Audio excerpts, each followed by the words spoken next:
చెల్లి పెళ్ళికి షాపింగ్ చేయడానికి పాలకొల్లు అయితే వెళ్తున్నామండి. ఇంకా అందరం కూడా పొద్దున్నే రెడీ అయిపోయాము.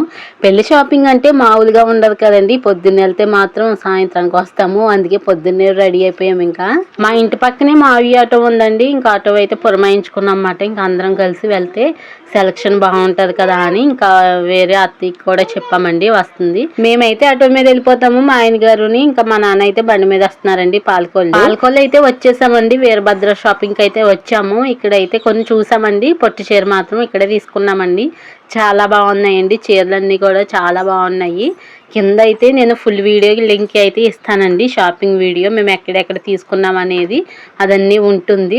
అవన్నీ కూడా మీకు ఫుల్ వీడియో కావాలంటే కింద లింక్ ఇస్తాను, ఒకసారి చూసేయండి. చెల్లికి అయితే చీరలు కడుతున్నారు, పొట్టి చీరలు ఒక 2-3 కట్టారండి. దాంట్లో సెలెక్ట్ చేసుకున్నాం అన్నమాట.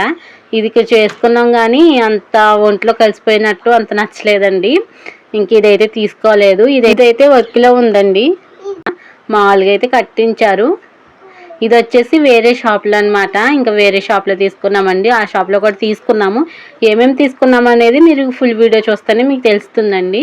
కొన్ని అయితే ఇంకా నేను కొంటున్నాను, ఇంకా అక్క కొంటుందండి. ఇంకా పసుపు కుంకుమ చీర మీదకి ఇంకా అవన్నీ కూడా తీసుకుంటున్నారు. చెల్లి పెళ్ళికి అయితే మేము కూడా తీసేసుకున్నామండి. మొత్తం షాపింగ్ అంతా అయిపోయింది. వీడియో నచ్చితే ప్లీజ్ లైక్ చేయడం మాత్రం మర్చిపోకండి. బాయ్.